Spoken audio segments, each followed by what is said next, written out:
नमस्ते साथियों, सिविल्स लक्ष्य क्लासेज में आपका हार्दिक स्वागत है। हिंदी की क्लास को कंटिन्यू रखते हुए आज हम वर्ण और पारिभाषिक शब्दावलियों को चर्चा करेंगे। वर्ण हिंदी के लिए सबसे इम्पोर्टेंट टॉपिक हो जाता है, क्योंकि इसकी नॉलेज के बिना अगर हम आगे जाएंगे तो ना तो हम जो आगे संधि पढ़ेंगे या समास पढ़ेंगे या फिर जो प्रत्यय उपसर्ग वगैरह पढ़ेंगे, जो कॉन्सेप्चुअल चीज़ें हैं वो समझने में आपको कठिनाई होगी। साथ में इससे आजकल क्वेश्चन भी आते हैं और बेहतरीन क्वेश्चन बनते हैं यहाँ से। रीट जैसे एग्ज़ाम में तो इसका काफ़ी अच्छा महत्व भी रहता है, तो इसलिए इसको आज महत्व देते हुए साथ में अपनी पारिभाषिक शब्दावली को कंटिन्यू रखते हुए इसे स्टार्ट करते हैं। ठीक है, आज की क्लास में हम वर्ण पर चर्चा करेंगे, वर्ण पर विचार करेंगे।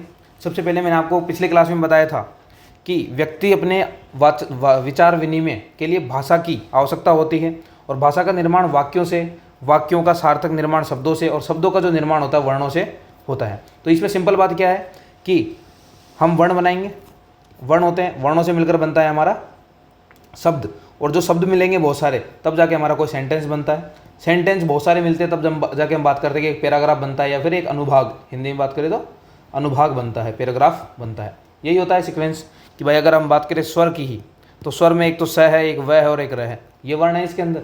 अगर छुपे हुए वर्णों की बात करें तो वो और ज़्यादा हो जाएंगे, जैसे कि इसमें एक तो आधा स है, फिर एक पूरा व है जिसमें व और ए शामिल है, फिर एक र है और फिर आधा, फिर उसके बाद एक ए है, सॉरी ये इसका पूरा क्या हो जाएगा अगर इसको इसके वर्णों के टुकड़े करें तो ऐसा। और किसी वाक्य की बात करें तो उसके अंदर बहुत सारे शब्द हो सकते हैं।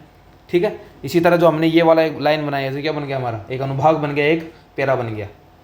आया समझ में? तो ये बात हम समझते हैं कि जो व्यक्ति होगा उसे अपने विचारों को रखने के लिए, अपनी बात को किसी दूसरे को समझाने के लिए सबसे इम्पोर्टेंटली हमें उसे के लिए क्या चाहिए होगी, एक भाषा की आवश्यकता होगी। और भाषा के अंदर स्टार्ट होता है वर्ण से, वर्ण मिलकर बनते हैं शब्द, शब्द मिलकर बनेंगे हमारे वाक्य, और वाक्यों से मिलकर बनेगा हमारा पैराग्राफ। आया समझ में? तो ये बात सिंपली एक समझनी, यानी अगर हम इसको देखें तो भाषा की सबसे छोटी इकाई कौन सी हो सकती है, वर्ण है, जिसे हम देख सकते हैं, पढ़ सकते हैं।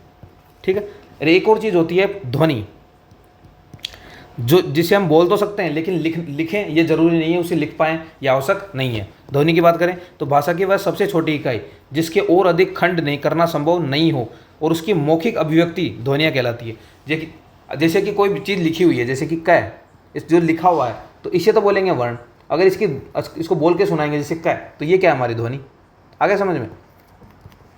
ये समझना है कि कोई भी ध्वनि क्या होता है, जो मौखिक अभिव्यक्ति होती है वो तो हो जाएगा उसकी,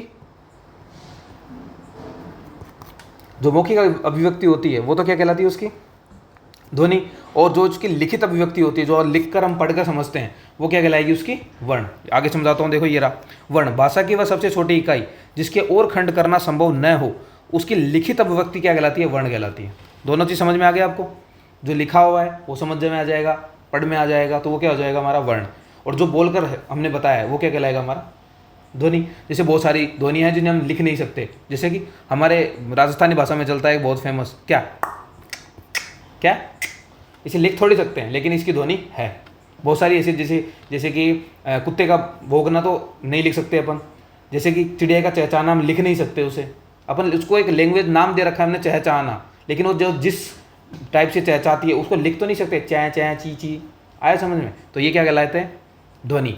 और जिसे हम लिख भी सकें और पढ़ भी सकें वो क्या कहलाएगा, वर्ण। आगे समझ में? ठीक है, फिर बात करते हैं अक्षर क्या होता है। भाई वर्ण एक चीज़ होती है, अगर पूछ ले कि अक्षर क्या होता है, अक्षर क्या होता है, ये समझना। ऐसा लगेगा वर्ण और अक्षर एक ही तो होता है, नहीं नहीं, ऐसा नहीं है। वे ध्वनियाँ जिनका उच्चारण श्वास के एक ही झटके में हो जाए वे अक्षर कहलाते हैं। जैसे अगर बात करें आम, क्या आम, क्या आम, क्या बोल रहे हैं, आम, यानी जिसका उच्चारण श्वास के एक ही झटके में, एक ही बार में अपन बोल पा रहे हैं, क्या आम। इनको उच्चारित करके देखो आप, आम। इसकी बात जैसे स्नान, क्या स्नान, क्या स्नान। आया समझ में? यानी जिसको एक ही झटके में, श्वास के एक ही झटके में अपन क्या आराम से कर पा रहे हैं, डिलीवर कर पा रहे हैं, समझा पा रहे हैं, बोल पा रहे हैं। कौन सी ऐसी ध्वनियाँ, बात ध्वनि की हो रही है, लिखित की बात नहीं हो रही है, ये बात समझ लेनी है। यानी वैसी ध्वनियाँ जिनका उच्चारण श्वास के एक ही झटके में हो जाए वो क्या कहलाएंगे, हमारे लिए अक्षर कहलाएंगे। तो तीनों में डिफरेंस समझ में आपको आना चाहिए बहुत अच्छे से, मैं आपके लिए। ठीक है, मैं इसको यहाँ समझाता हूँ। देखो अपन ने क्या क्या पढ़ा, अपन ने पढ़ा कि भाई सबसे छोटी इकाई वर्ण है, वर्णों से मिलकर के बनता है हमारा शब्द, और शब्दों से मिलकर हमारा बनता है वाक्य। फिर हम बात करें सबसे छोटी इकाइयों की बात कर रहे थे हम, भाई सबसे छोटी इकाइयाँ क्या होती है। एक तो होता है हमारा ध्वनि, एक होता है हमारा वर्ण, और एक होता है हमारा अक्षर। ठीक है, तीनों सुनने समझने में एक जैसे ही लगते हैं, लेकिन तीनों में बहुत अंतर है, ध्वनि, वर्ण और इसकी बात। मान लो एक का लिखा हुआ है, तो ये जो लिखा है इसकी ध्वनि तो क्या कहलाएगी हमारे लिए, सॉरी इसका जो हम बोलेंगे तो इसका जो मौखिक उच्चारण होगा, क्या मौखिक जो अभिव्यक्ति होगी, जो मौखिक उच्चारण होगा वो तो क्या कहलाएगा, ध्वनि। और अगर इसकी बात करेंगे लिखित की, भाई इसको जैसे लिख रखा है क, तो ये क्या कहलाएगा, इसका वर्ण कहलाएगा। तो जो इसकी लिखित अभिव्यक्ति है वो तो कहलाएगा वर्ण, और जो इसकी मौखिक अभिव्यक्ति है वो क्या कहलाएगा, ध्वनि।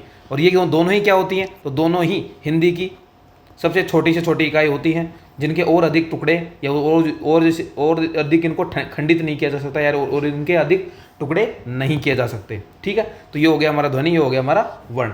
बात करें अक्षर क्या होता है, तो ये ध्वनि और वर्ण दोनों से अलग होता है। ये क्या होता है, जैसे इस खुद अक्षर की बात करें हम, देखो अक्षर अक्षर एक ही झटके में बोल पा रहे हैं ना अपन, तो इसी से ऑटोमेटिक याद रखना कि श्वास के एक झटके के साथ जिसको बोल पाए अपन, जैसे कि आम, श्याम, राम, आया समझ में, ये सब क्या है, अक्षर है, क्या है, अक्षर। ठीक है, तो ये हो गया हमारा, तीनों बात हमने कंप्लीट कर ली। आगे चलते हैं, बात करें लिपि की। मैंने पिछली क्लास में आपको बताया था कि भाषा को जिस रूप में हम लिखते हैं वो इसकी क्या कहलाती है, लिपि। जैसे कि हिंदी की बात करें, संस्कृत की बात करें, इन सब की लिपियाँ क्या है, देवनागरी लिपि। कौन सी लिपि है, देवनागरी लिपि। बहुत अच्छी चर्चा की थी अपन ने। देखो, भाषा का आदान प्रदान बोलकर होता है, परंतु कभी कभी उसे लिखना भी पड़ता है। लिखित भाषा में मूल ध्वनियाँ के लिए जो चिन्ह अपनाए जाते हैं, जो चिन्ह मान लिए जाते हैं, जिस रूप में लिखा जाता है, जिस रूप में लिखा जाता है उसे क्या कहते हैं हम, लिपि कहा जाता है। सिंपल है भाई, भाषा मेनली काम क्या आती है, आदान प्रदान के, तो अपन बोल के भी कर सकते हैं, लेकिन नहीं, उसे लिखित रूप में करना है तो जो हमने बोला है उसके लिए हमारे पास क्या होना चाहिए, चिन्ह। जैसे कि हम कै को बोल रहे हैं तो कै को ऐसे लिखेंगे, ये अपने को थोड़ी पता है, अपने पूर्वजों ने बना दिया कि हम कै को ऐसे लिखेंगे, चे को ऐसे लिखेंगे, खे को ऐसे लिखेंगे। आया समझ में, जैसे कि ऋषि वाला शब्द उसको हम ऐसे लिखते हैं, क्यों, क्योंकि वो पूर्वजों ने उसके चिन्ह फिक्स किए हुए हैं। जैसे कि अगर बात करें हम, हड़प्पा वाली बात आपको बताई थी कि उसके चिन्ह अभी तक हम पढ़ नहीं पाए, क्यों, क्योंकि उन्होंने अपने हिसाब से चिन्ह बनाए थे, उनकी लैंग्वेज लुप्त हो गई, उनको बोलने वाले समाप्त हो गए, तो हमें पता नहीं है वो उन शब्दों का मतलब क्या है। आया समझ में, इसलिए वो अभी तक पढ़ी नहीं जा सकी है, तो ये समझना जरूरी है। फिर बात करें, भाषा को लिखकर प्रकट करने के निश्चित किए गए ध्वनि चिन्ह लिपि कहलाते हैं। ठीक है, हिंदी भाषा की लिपि क्या है, देवनागरी। हिंदी की, संस्कृत की, बहुत सारी भाषाएं जिनकी लिपि क्या है, देवनागरी है। आ गया। इसके बाद बात करेंगे हम वर्णमाला की। किसकी बात करेंगे, वर्णमाला। वर्णमाला क्या होती है, वर्णों का जो, वर्णों को सीक्वेंस में जमा दो, उनकी माला बना दो, क्या बन जाएगा, वर्णमाला। तो वर्णों की माला वर्णमाला, यानी वर्णों या ध्वनियों के क्रमबद्ध समूह को क्या कहते हैं हम, वर्णमाला कहते हैं। ठीक है, इसके अलावा मात्राओं की बात करें, क्या होता है, जैसे कि हम बहुत सारी मात्राएं लगाते हैं। ए की तो कोई मात्रा नहीं होती, आ, ई, ऊ, ई, री, छोटा ऊ, बड़ा ऊ, ए, आई, ओ, औ करते हैं, तो इन सब की क्या होती है, कुछ मात्राएं होती है। तो व्यंजनों के अनेक प्रकार के उच्चारणों को स्पष्ट करने के लिए जब उनके साथ स्वर का योग होता है, तो स्वर का वास्तविक रूप जिस रूप में बदलता है उसे मात्रा कहते हैं। आया समझ में, जैसे कि आ है, अगर होता तो ऐसा है बेचारा, लेकिन जब मात्रा के रूप में काम आता है तब ऐसा हो जाता है। जैसे कि ई है, होती तो ऐसी है, लेकिन जब जिस दिन मात्रा के रूप में काम आएगी ऐसी हो जाएगी। बड़ी ई की बात करें तो वो कैसी हो जाएगी, वो ऐसे ऐसे दिखेगी अपने को। जैसे कि अगर बात करें राम की, तो अपन इसमें क्या है, र है, फिर आ है, फिर मैं है, फिर एक ए है लास्ट में। आ रहा समझ में कैसे किए मैंने टुकड़े। अगर रा को देखें तो इसमें र आएगा और ए जुड़ा होगा तभी ये पूरा बना होगा, और इसमें मात्रा है तो आ जुड़ा है, इसका मतलब। फिर एक मैं है इसके अंदर, और मैं किससे पूरा होगा, मैं आधा है, मैं ऐसे पूरा हुआ होगा। तो इस तरह से बात करें तो आ की मात्रा यहाँ लगी हुई है, ए की कोई मात्रा होती नहीं है, वो कंप्लीट करता है शब्द को। ठीक है, तो आगे समझ में यहाँ तक। तो मात्रा क्या होता है, तो व्यंजनों को परिभाषित करने के लिए या क्या करने के लिए, उनको स्पष्ट करने के लिए जिन स्वरों की आवश्यकता होती है, तो वो जिस रूप में लिखे जाते हैं उन्हें ही मात्रा कहते हैं अपन। ठीक है, फिर बात करें भाषा की सबसे छोटी इकाई वर्ण होती है, अपन पढ़ चुके हैं। इसके अलावा ये इंपॉर्टेंट है, अर्थ। अर्थ के आधार पर भाषा की सबसे छोटी इकाई की बात करें तो शब्द है। ये इंपॉर्टेंट, बहुत इंपॉर्टेंट शब्द है। क्या शब्द कि भाई अर्थ की भाषा के देखेंगे तो सिंपल है, लेकिन अर्थ की बात आ जाएगी वहाँ शब्द हो जाएगा, क्योंकि किसी वर्ण का, जैसे ए है, इसका कोई अर्थ नहीं निकलता है, क है, इसका कोई अर्थ नहीं है। लेकिन बात करते राम, राम का एक अर्थ है। जैसे कि बात करें आम, आम का एक अर्थ है, ये किसी का नाम हो सकता है, भगवान का नाम हो सकता है, आम कोई खाने वाली चीज़ है, तो इन सब का क्या एक अर्थ है, इनका कुछ महत्व है, तो वो क्या कहेंगे, शब्द ही हो सकते हैं ऐसे। भाषा की पूर्णता इकाई, भाषा की पूर्णता इकाई बात करें तो वो वाक्य है। ये शब्द क्वेश्चन आपको रीड में बहुत अच्छे से पूछे जा सकते हैं टीचर्स एजुकेशन के अंदर, अगर और नई कुछ एग्जाम्स हैं उनके अंदर भी इसको पुटअप कर सकते हैं, क्योंकि हिंदी लिखा है, इसका मतलब आपके पास वर्ण आपको नॉलेज में होने चाहिए। इसलिए ये पूछ सकते हैं कि भाषा की सबसे छोटी इकाई कौन सी है, शब्द वर्ण है। अर्थ के रूप में देखें तो शब्द है, और अगर पूर्णता इकाई पूछ लें कि भाषा की पूर्णता इकाई कौन सी है तो वो वाक्य है। ठीक है, तो हिंदी विश्व की सभी भाषाओं के अंदर कैसी है, साइंटिफिक। हमारे पूर्वजों ने ऐसी लैंग्वेज तैयार की है ना ये, जिसमें कोई अपवाद नहीं होता है। जैसे इंग्लिश में किसी सी का मतलब कै भी हो जाता है, सी का मतलब च भी हो जाता है, केमिस्ट्री भी हो जाता है तो चोपड़ा भी हो जाता है। लेकिन अपने हिंदी में हर ध्वनि के लिए अपना एक जो चिन्ह है वो फिक्स किया हुआ है, उससे हम लगभग सभी चीज़ों को कवर कर पाते हैं। हमें किसी नए चिन्ह की आवश्यकता नहीं पड़ी है कभी। तो ऐसी साइंटिफिक लैंग्वेज हमारे पास उपलब्ध है जो हिंदी। फिर हिंदी में कितने टाइप के वर्ण होते हैं, 2 टाइप के वर्ण होते हैं हमारे पास। एक होता है हमारा स्वर जी और एक होता है हमारा व्यंजन जी। ठीक है, एक होता है स्वंद। व्यंजन का नाम सुन के खाने की चीज़ का याद मन तो नहीं कर रहा आपका? हाँ, वो वाला व्यंजन नहीं है ये हिंदी वाला व्यंजन है, इसमें पढ़ना है हमें, उसको खाना है। ठीक है, तो बात करें स्वर की, तो स्वर होता है, एक होता है हमारा व्यंजन। स्वर क्या होता है? सिर्फ स्वर तो आपको पता ही होगा, इंग्लिश में बात करते हो वोवल्स होते हैं, और इनको बोले इंग्लिश में तो कॉन्सोनेंट्स होते हैं। ठीक है, इंग्लिश में तो कौन कौन से होते हैं, वही इंग्लिश वाले भी हिंदी से बनाए गए हैं। तो उसमें अपन ये पढ़ते हैं कि वैसे स्वर वो होते हैं जिनसे हिंदी की ध्वनि निकलती हो, हिंदी के स्वर निकलते हों। जैसे कि एच है, उसको भी स्वर मान लेते हैं अंग्रेज वाले। तो उनकी लैंग्वेज इतनी साइंटिफिक नहीं है जितनी हमारी हिंदी है। आया समझ में? तो हम बहुत सारे ऐसे एग्जाम्पल देखेंगे जहाँ पर पता चलेगा कि हमारी जो हिंदी है वो बहुत अपर लेवल है, छोटे मोटों की बात है नहीं इसको करना। ठीक है, चलो आगे चलते हैं, बात करें स्वर की। सबसे पहले बात करते हैं हम स्वरों की। हमारे पास स्वर कौन कौन से, मैं आपको डिटेल से याद बताता हूँ। देखो, पहले स्वर देख लेते हैं। हमारे पास एक तो ए है, एक आ है, ए आ ई, फिर है ऊ, फिर है एक री आता है हमारे बीच में, ए आई ओ औ, ये हमारे पास स्वर। आप सोच रहे होंगे ये तो 11 ही है, हमने बचपन में 13 पढ़ा था ना। एक ये पढ़ा होगा, अंग है, और एक ये पढ़ा होगा। दोनों पढ़े हमने पढ़े, आपने पढ़े, लेकिन ये दोनों ही है ना।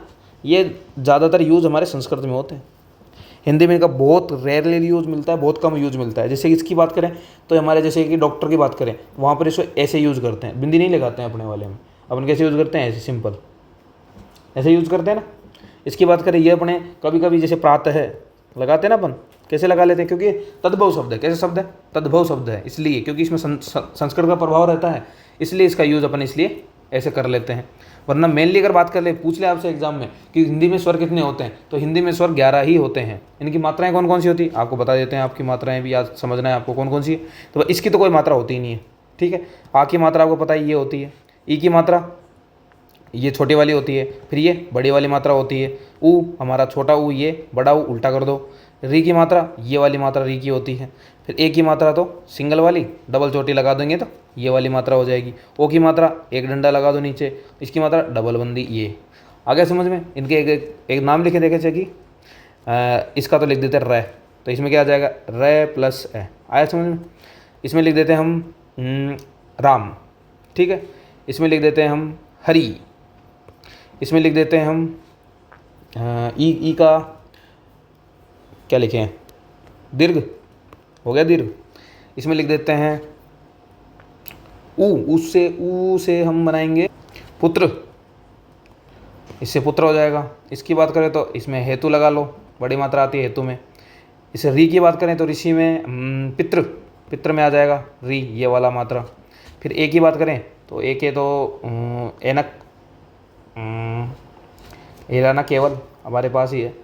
आगे समझ में? केवल हो जाएगा। डबल मात्रा की बात करें तो इधर हो जाएगा हमारा डबल मात्रा में दैनिक कर देते हैं। ओ की बात करें तो ओ में हमारे हो जाएगा, ये औ की करते हैं पहले। औ के लिए हमारे पास और, इसके लिए तो बहुत सारे पड़े हैं हमारे पास, जैसे कि ओष्ठ है। हाँ, पर इससे समझ में नहीं, वैसे समझना है, ओष्ठ ये हो गया हमारे कुछ मात्राएं, इंपॉर्टेंट मात्राएं जो हमें समझनी है। ठीक है, तो परिभाषा हम एक बार परिभाषा और पढ़ लेते हैं हम स्वर की।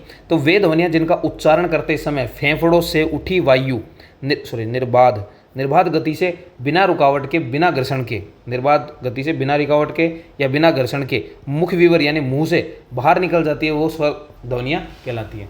यानी जिसके बीच में कोई अपने को विघ्न नहीं आता है, बिना रुकावट के फेफड़ों की सड़ से निकलती है। जैसे कि ए, आ, ई, कोई फील ही नहीं आता, बीच में कोई रुकावट नहीं है। ना तो कोई तालु आता है, ना कोई कंठ आता है, ना कोई ऊपर जाती है सांस, ना नीचे जाती है, ना कोई लंबा आता है। सिंपल है, ए, आ, ई, ऊ, ए, ऐ। अपने को ना तो जीभों में आटा देना पड़ता है, ना कुछ करना पड़ता है, हम जीभ पकड़ के भी इन शब्दों को बोल सकते हैं। ठीक है, तो ये आता है इसका मतलब। फिर बात करते हैं हम कुछ स्पेशल मैंने लिखे हैं यहाँ पर। री का दीर्घ रूप ये वाला होता है, इसमें सॉरी एक एक्स्ट्रा आता है ये, इसमें क्या होता है, जैसे कि एक तो ये होता है री, अपन सबके डबल पढ़े हैं ना भाई, एक तो पढ़ा ए, फिर पढ़ा आ, ई पढ़ा, फिर पढ़ा ई, पढ़ा ना। लेकिन जैसे री का अपन ने ये वाला नहीं पढ़ा, लेकिन आपने कहीं देखा होगा, बचपन का याद हो कहीं, इसमें डबल आ जाता है, ऐसे डबल गांठ लगती है एक, ये आती है हमारे संस्कृत में। कहाँ आती है? संस्कृत में इसकी डबल गांठ आती है, लेकिन जो हिंदी में वो सिंपल एक गांठ वाला क्या आता है, ऋषि आता है। तो ये हमें समझ लेना है, याद रख लेना है कि जो डबल वाला आता है वो सिर्फ कहाँ आता है, संस्कृत भाषा में उपलब्ध होता है। हिंदी में केवल इसकी मात्रा का प्रयोग कर लेते हैं। मात्रा कौन सी है इसकी? ये वाली मात्रा कभी कभी यूज कर ली जाती है इसकी, ठीक है। फिर बात करते हैं हिंदी भाषा में अंग्रेजी भाषा का एक आगत स्वर भी है, जैसे कि वो वाला मैंने आपको बताया ना, ये वाला ऑक्टर, डॉक्टर, जैसे डॉक्टर में, कॉलेज में, हॉस्पिटल में, इसको क्या बोलते हैं? स्वनिम। क्या शब्द बोलते हैं इसे? स्वनिम के नाम से जाना जाता है, स्वनिम कहते हैं इसे। क्या कहते हैं? स्वनिम। ये शब्द याद रख सकते हो आप, स्वनिम किसे कहते हैं, ये पूछ सकते हैं। है तो इंग्लिश का ही, लेकिन आ किस में जाता है? ये हिंदी में आया है। और कैसे आया है? आ, ऑक्टर, डॉक्टर, कॉलेज, हॉस्पिटल, इन सब के अंदर ये आता है। इसके अलावा जितने भी हमारे ये स्वर होते हैं, सभी स्वर क्या होते हैं? अल्प प्राण होते हैं। हम आगे डिटेल से पढ़ेंगे अल्प प्राण, महाप्राण। क्या क्या पढ़ेंगे? एक तो अल्प प्राण पढ़ेंगे, एक हम महाप्राण पढ़ेंगे। ये सब क्या होते हैं? ये सब वर्णों के प्रकार है। इसके अलावा एक घोष पढ़ेंगे हम, एक सघोष, घोष या सघोष, घोष या अघोष, दो होते हैं। या तो घोष बोलते हैं, सघोष बोलते हैं, दोनों तो एक ही होते हैं घोष के साथ, ठीक है। और एक होता है अघोष, बिना घोष के। एक होता है अल्प प्राण, एक होता है महाप्राण। इनका संबंध श्वास से है, ठीक है। अपन डिटेल से आगे चर्चा करें। तो जितने भी स्वर होते हैं वो सारे अल्प प्राण और घोष होते हैं, ऐसे याद रख लो, सघोष याद नहीं रखना है तो अल्प प्राण और घोष। जो व्यंजन होते हैं वो अलग अलग टाइप के होते हैं, कुछ अल्प प्राण और कुछ महाप्राण होते हैं, और कुछ घोष और कुछ अघोष भी होते हैं। तो स्वर वाला कंडीशन हमेशा सेम रहेगी, अल्प प्राण और घोष में रखना है हमेशा किसको? स्वर को, ठीक है। हम संधि पढ़ेंगे तब भी इसको कुछ यूज करेंगे, मैं तो यूज नहीं करता हूँ इतना, लेकिन जो रूल्स है वो इसके हिसाब से बने हुए हैं, जो भी हमारे इन संधि के नियम है। लेकिन अपन आराम से इनको क्लियरली बिल्कुल स्पष्ट तरीके से पढ़ेंगे, आपको कोई प्रॉब्लम नहीं आएगी, ना तो संधि में, ना प्रत्यय, ना उपसर्ग, किसी में भी, ठीक है। फिर बात करते हैं हिंदी। हिंदी शब्द के कुल 11 स्वर है, जिनको कुछ जो क्लासिफिकेशन है वो आज अपन पढ़ लेते हैं डिटेल से, इनको आगे कल की क्लास में अपन कंटिन्यू कर रखेंगे। लेकिन इसमें क्या पढ़ेगा अपन?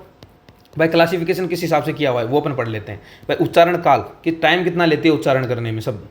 मान लो अपन ए की बात करें, ई की बात करें, या बड़ी ई की बात, तो ये जो उच्चारण में टाइम लेते हैं ना, उसके हिसाब से इनको 2-3 टाइप में बांटा जाता है। किस किस में? एक तो हिरिस्व, हिरिस्व यानी होता है छोटा, जो थोड़ी देर में निकला और बंद हो गया, जैसे कि ए, ई, जो छोटे जितने भी छोटे हैं, ये सब किस में आ जाते हैं?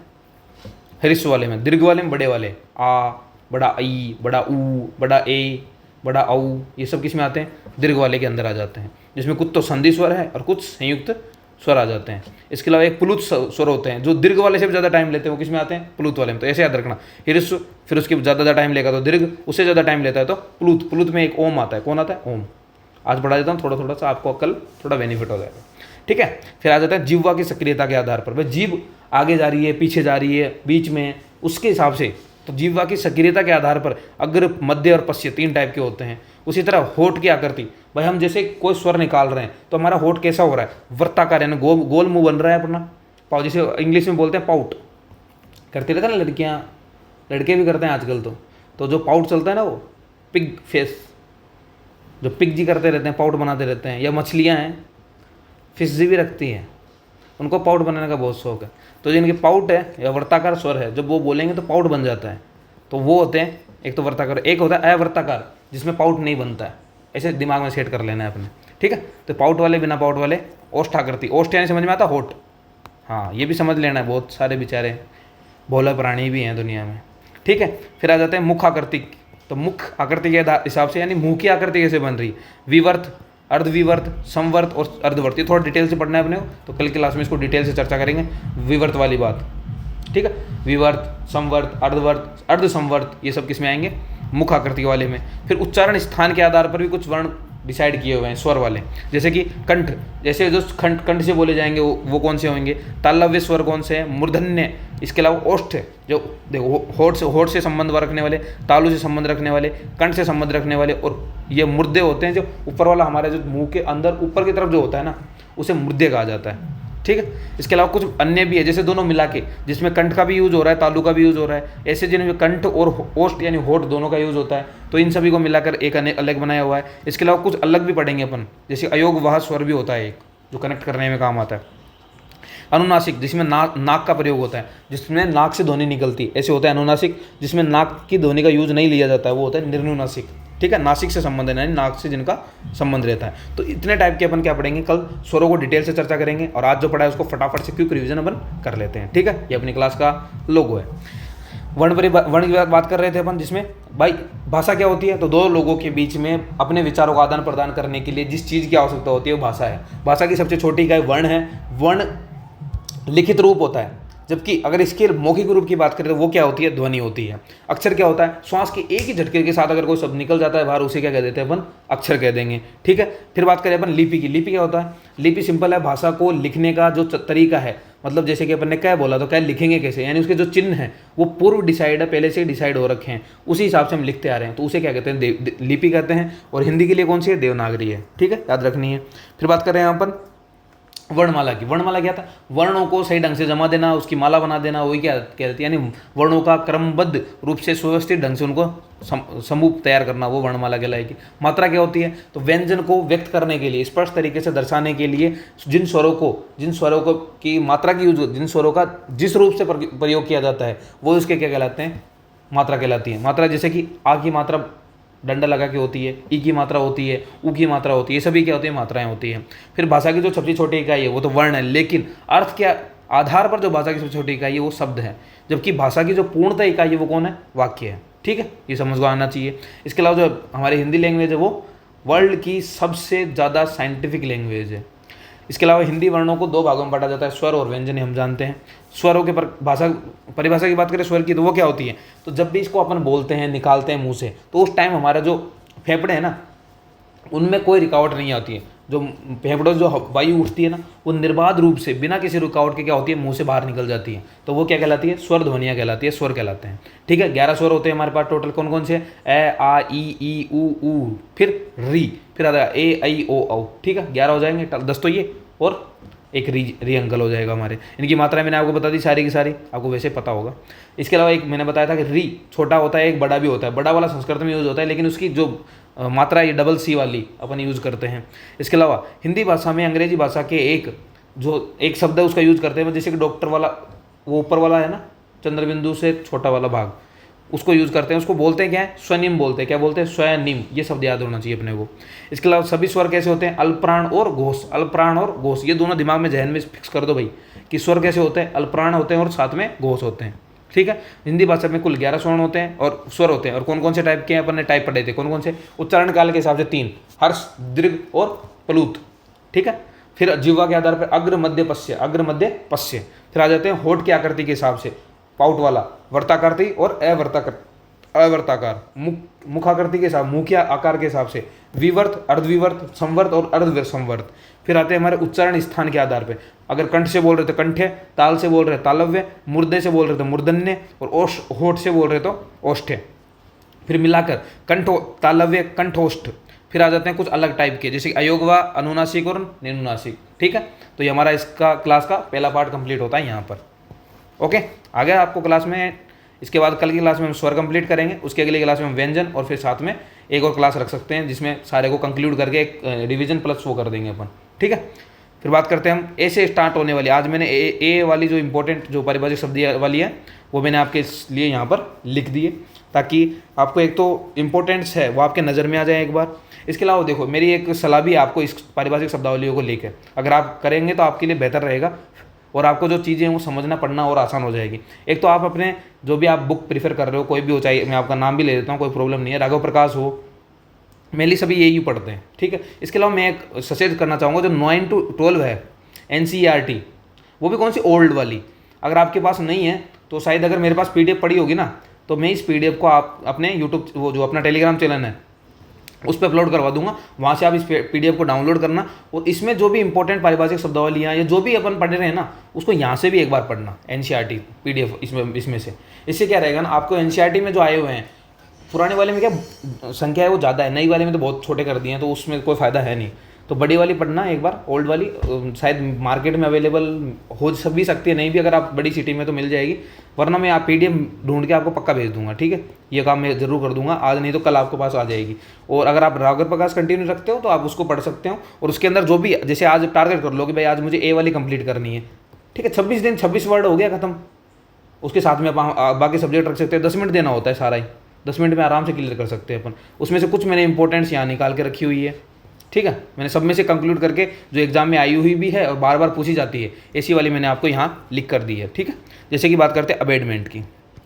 अबेटमेंट क्या, अबेटमेंट मैंने आपको बोला था पिछली बार कि अपने को इसका जो प्रोनाउंसिएशन है वो अपने को दिमाग में फिक्स कर लेना है। क्या, अबेटमेंट, ठीक है। ये क्या होता है, अबेटमेंट यानी उपशमन, कमी करना, किसी चीज़ को में अबेटमेंट करना, अबेटमेंट यानी उसके अंदर कमी करना, उपशमन करना, ठीक है, उपशमन करना, अभी कमी करना।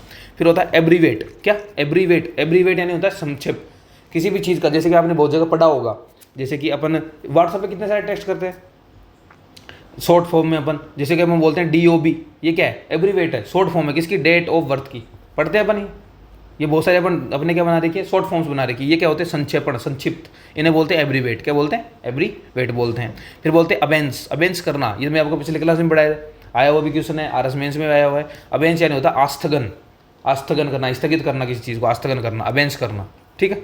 अबेंस यानी आस्थगन करना। अबोलिश, अबोलिश करना, उन्मूलन किसी चीज़ का, जैसे कि आपने पढ़ा होगा कि हमें इस बीमारी का उन्मूलन करना है, गवर्नमेंट बोलती रहती है कि हमें TB का उन्मूलन करना है, कब तक, 2030 तक करना है, ऐसे बोलती रहती है।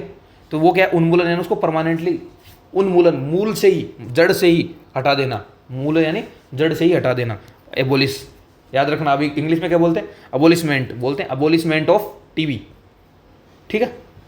एब्यूज करना, एब्यूज यानी एक तो होता है गाली, पर पढ़ते हैं एब्यूज करना, गाली देना, ये अच्छी बात नहीं है, एब्यूज नहीं करना चाहिए, गाली नहीं देनी। एक तो होता है गाली, अगर वैसे बात करें, लेकिन अगर हम बात करें दुरुपयोग, जैसे कि अगर अपने पद का दुरुपयोग कर रहा है कोई व्यक्ति, अपने पद का गलत इस्तेमाल कर रहा है, तो वो भी किसके अंदर आता है, एब्यूज के अंदर आता है, वो भी गाली के अंदर या एब्यूज के अंदर आता है। एब्यूज यानी दुरुपयोग करना पद का। एकेडमिक, एकेडमिक क्या नहीं होता है, शैक्षणिक के भाई आपकी शैक्षणिक क्वालिफिकेशन क्या है, एकेडमिक अपन पढ़ते हैं ना, अगर अपन कोई भी नोटिफिकेशन देखते हैं तो उसमें आता है एकेडमिक क्वालिफिकेशन यानी शैक्षणिक योग्यताएं, ठीक है। अकॉर्ड, अकॉर्ड यानी होता है, सॉरी गलत लिख दिया यहाँ पे, अकॉर्ड, अकॉर्ड यानी, अकॉर्ड यानी मेरे समझौता होता है भाई, ठीक है। तो अकॉर्ड, अकॉर्ड यानी होता है समझौता या अकॉर्ड। जैसे कि अगर बात करें अपने इंडिया और पाकिस्तान के बीच में चलता है, अभी बहुत उसमें चल रहा है संधि, उस कौन सी वाली, एक ट्रीटी पढ़ी है ना अपन ने, कौन सी पढ़ी, वो सॉरी मेरे जहन में नहीं आ रहा क्या नाम है, सिंधु वाली, सिंधु नदी वाली, इंडस रिवर ट्रीटी, IRT की बात चलती रहती है। तो ये क्या, एक तरह का समझौता है दोनों देशों के बीच में, अकॉर्ड है भाई, उन्होंने एक अकॉर्ड बना रखा है, समझौता बना रखा है दोनों के बीच में, ठीक है, ये है। फिर बात करते हैं एक्यूज, एक्यूज यानी होता है अभिस्वीकार, कोई चीज़ को हम एक्यूज कर लेना, अपने स्वीकार करना, मान लेना, उसे क्या कहते हैं हम, एक्यूज करना कहते हैं। एक्नॉलेजमेंट, एक्नॉलेजमेंट यानी पढ़ाया था मैंने, आप पावती, पावती पत्र अभिस्वीकार कर दिया, रसीदी, रसीदी होता है ये, रसोदी नहीं, रसीदी। किसी चीज़ के लिए अपन को पेमेंट दिया तो उसके लिए अपने को पता होगा हाँ भाई इसने पेमेंट दिया है, तो उसके एक्नॉलेजमेंट के लिए क्या दी जाती है, रसीदी दी जाती है, तो वो क्या होती है, एक्नॉलेजमेंट होती है, पावती होती है, प्राप्ति सूचना बोल सकते हैं, अभिस्वीकृति हो सकती है, ठीक है। तो एक्नॉलेजमेंट उसे बोला जाता है, एक्नॉलेजमेंट, हाँ ठीक है। ये तो सॉरी ये गलत है यहाँ पे, एक तो टाइपिंग गड़बड़ हो जाती है, ठीक है।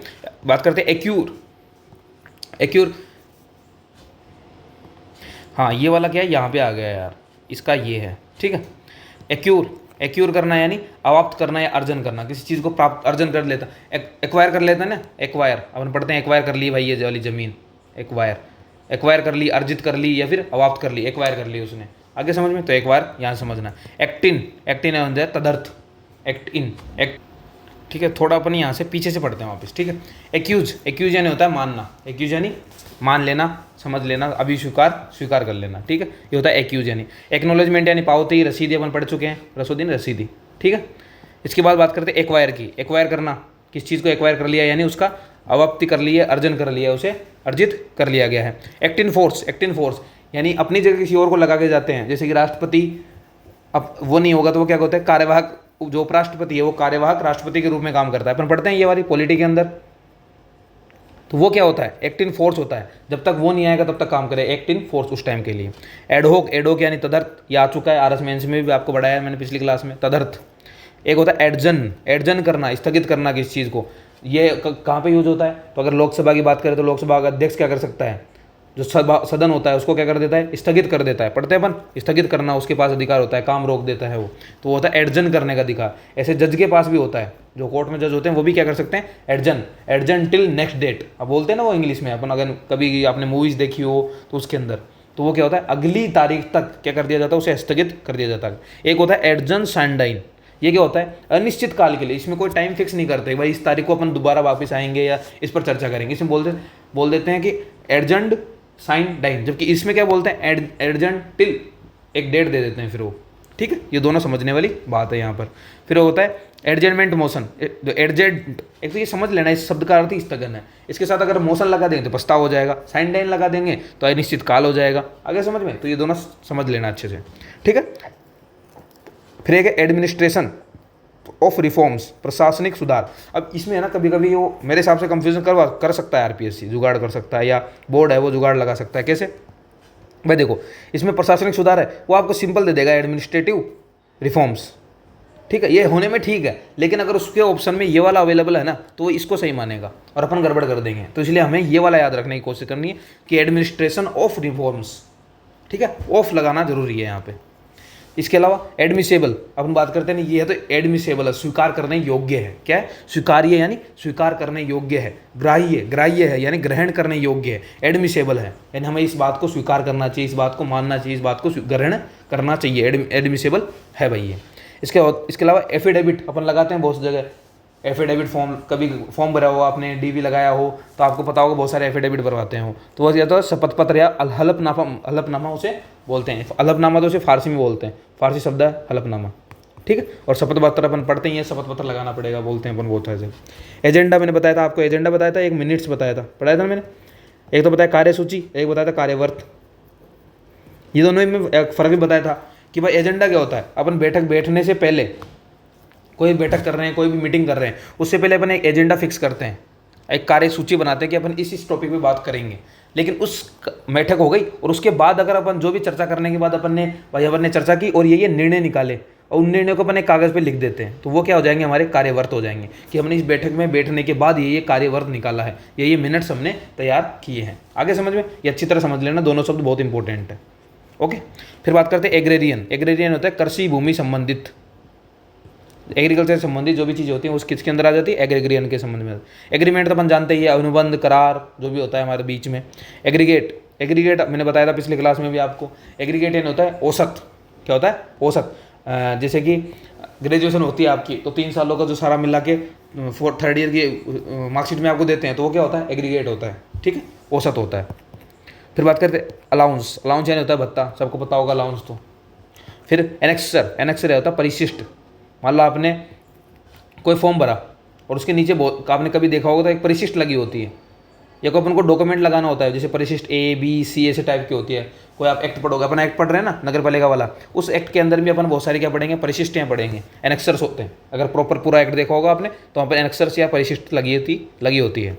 एनुअल वार्षिक होता ही है। एनुअल ऑडिट रिपोर्ट, सिंपल है, जो लिखा है उसी का अर्थ है। एनुअल यानी वार्षिक, ऑडिट यानी अंकेक्षण, और रिपोर्ट यानी प्रतिवेदन। तीनों शब्द अपने को आ जाएंगे समझ में। ओके, फिर आ जाता है एंटासीडेंट्स, ये याद रखना है। एंटेसीडेंट बोल दो, सीडेंट। ये क्या होता है, एंटासीडेंट यानी होता है पूर्ववर्त, यानी जो पहले घटित हो चुका है, जो यानी एंटासीडेंट्स बोलते हैं उसे। ओके, ये समझ में आना चाहिए। एंटीसिपेटेड यानी जो प्रत्याशित है। इसको टुकड़े करेंगे तो प्रति प्लस आशा प्लस इत, ये टुकड़े करने भी आपको सिखाऊंगा बहुत अच्छे से। ये सीख जाओगे ना, आपकी ज़िंदगी सेट हो जाएगी हिंदी के मामले में। तो एंटासीडेंट्स यानी होता है प्रत्याशित, यानी जिसकी आशा की गई हो, होता है एंटासिपेंट्स। मैंने भाई सोचा कि मैं तैयारी करूंगा, ऐसा ही बनना है तो ऐसा ही बन के रहूंगा इस बार, तो अपन ने क्या किया, एक एंटीसिपेट्स लगाया कि अपने को तैयारी करनी और वो अपने को मिल जाए प्रत्याशित, आशा के अनुरूप अपने को मिल जाए, तो क्या हो जाता है, एंटासिपेट। फिर एंटी डेटेड चेक, ये पढ़ा होगा आपने गांधी जी के टाइम पे, अगर आपने हिस्ट्री पढ़ी है इंडियन, तो आप वहाँ एक एक्ट आता है गवर्नमेंट का, मतलब अंग्रेज सरकार एक एक्ट लेके आती है, तो उसके लिए क्या बोलती है, ये तो एंटी डेटेड चेक है। गांधी जी क्या बोलते हैं, ये तो एक एंटी डेटेड चेक है, यानी पूर्व दिनांकित चेक। आगे समझ में, वो बोलते हैं पोस्ट डेटेड चेक, वो पोस्ट डेटेड चेक बोलते हैं, एंटी डेटेड नहीं, पोस्ट डेटेड चेक। यानी इसका पता नहीं कब देंगे, इसमें खाली जगह छोड़ रखी है बहुत, जैसे कि वो कब देती है राजस्थान अग्नि सरकार शायद, वो समितियाँ आती है उस टाइम पे बहुत सारी, 2-3, उन समितियों के दौरान एक समिति एक बना के देती है कि भाई आपको डोमिसाइल्स दे देंगे, आपको संविधान बनाने का हक दे देंगे। कब देंगे? जब पहला जो प्रथम विश्व युद्ध है वो कंप्लीट हो जाएगा, सॉरी सेकेंड वर्ल्ड वॉर वो कंप्लीट हो जाएगा, हम जीत जाएंगे, उसके बाद आपको आज़ाद कर देंगे। तो उस टाइम गांधी जी ये लाइन बोलते हैं कि ये तो पोस्ट डेटेड चेक है, यानी पता नहीं कब पार हो, लेकिन ये क्या एंटी डेटेड, पूर्व दिनांक, जिस डेट को देना उससे पहले ही दे दिया।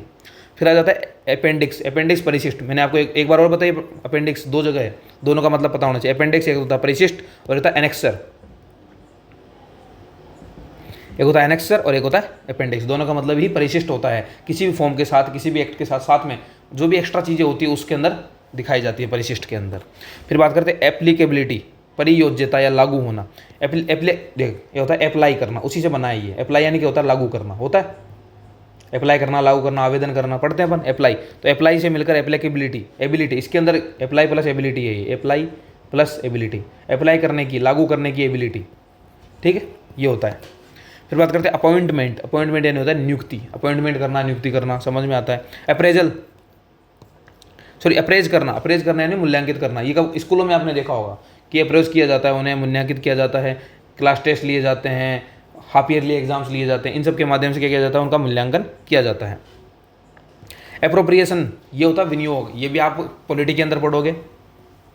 विनियोग विधेयक होता है एक, विनियोग विधेयक जिसे बोलते हैं, एप्रोप्रिएशन बिल, वहाँ से आप समझ लोगे विनियोग विनियोजन होता क्या है, एक तरह से जो बड़ा निधि है, जो अपना बड़ा बड़ा भंडार पड़ा है पैसे का, उसमें से पैसे निकालने के लिए जो परमिशन सैंक्शन होती है ना, उसे बोलते हैं विनियोग विधेयक। अप्रूवल, अप्रूवल यानी होता है अनुमोदन। एसेट, एसेंट लेना, अपन बहुत बार बात करते हैं, एक जेंटलमैन होता है वो हमेशा क्या करता है, अनुमति लेता है, एसेंट्स लेता है कोई भी काम करने से पहले, यानी अनुमति ली जानी चाहिए। फिर बात करते हैं एसेट्स। एसेट्स मैंने आपको बताया था, एक होता है एसेट्स और एक होता है लाइबिलिटी, होता है लाइबिलिटी यानी तो क्या होता है हमारा, लाइबिलिटी यानी होता है दायित्व, और जबकि एसेट्स यानी क्या होता है, संपत्तियाँ होती है, परिसंपत्तियाँ, संपत्तियाँ, ये होता है, ठीक है। तो ये हमें पता होना चाहिए। इसके अलावा एसोसिएशन, संघ, पता ही है सबको। इसके अलावा ऑथेंटिक होना, प्रमाणित होना, जो भी चीज़ हम पढ़ रहे हैं वो कैसी होनी चाहिए, ऑथेंटिक सोर्स से हमें पढ़ाई करनी चाहिए। इससे क्या होता है, ताकि हमारे जो एग्जाम में क्वेश्चन आए या उसके जो हम आंसर लिख रहे हैं, तब ये डर नहीं रहे कि शायद ये आंसर गलत हो सकता है, नहीं, हमने ऑथेंटिक सोर्स से पढ़ा है तो हमको कोई प्रॉब्लम नहीं होने वाली है वहाँ पे, ठीक है। उसे बोलते हैं प्रमाणिक।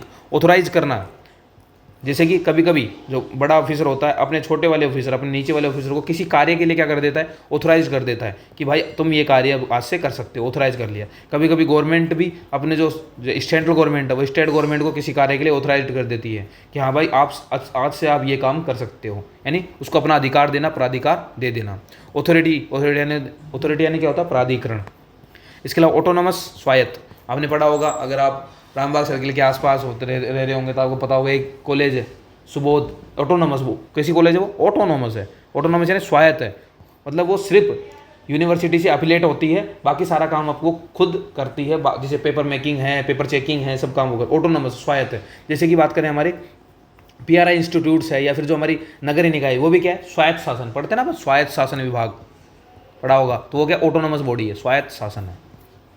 ये सभी क्या है, ज़्यादातर जो आप शब्द पढ़ोगे ना पारिभाषिक शब्दावली के अंदर, वो मेनली पॉलिटी से, आपके एडमिनिस्ट्रेशन से, इससे बहुत सारे जुड़े होंगे, आपकी जो ऑफिस कल्चर होता है उससे जुड़े रहते हैं हमेशा ये, ठीक है। तो ये आज की हमारी क्लास है, ठीक है। और आज की क्लास की समाप्ति के साथ ही आपसे थोड़ा निवेदन भी है हमारा निवेदन यही है कि आप हमारी क्लास को थोड़ा सीरियसली लें और अपने ज़्यादा से ज़्यादा दोस्तों को शेयर भी करें, ताकि हमारी क्लास में जो संख्या है वो बढ़े, हमको थोड़ा मोटिवेशन मिले, और फिर हम आपके लिए जो बड़ी बड़ी कुछ रख रहे हैं कि हाँ हमें कुछ आपके लिए नया लाना है दिवाली के आसपास, तो वो लाने में हमें थोड़ी सी संकोच ना रहे कि हाँ आप सपोर्ट करोगे ना करोगे उस चीज़ के लिए।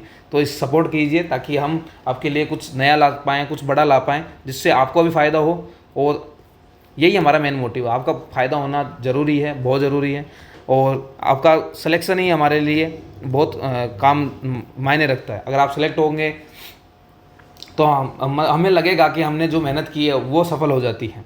सिलेक्ट ज़रूरी नहीं है सभी सिलेक्ट हों, क्योंकि जो मेहनत करेगा वो उसको फल मिलेगा। सिंपल लॉजिक यही कहता है। जो मेहनत कर रहा है वो सिलेक्ट भी होगा, वो ज्वाइनिंग भी लेगा, वो चेयर पे जाके बैठेगा भी, और वो फिर अपना फ्यूचर सिक्योर कर पाएगा अच्छे से। तो इसलिए हमें मेहनत भी करनी है और थोड़ा सपोर्ट हमें दिखाना है। तो इसी के साथ मैं अपनी क्लास को विराम देता हूँ। शुक्रिया, धन्यवाद।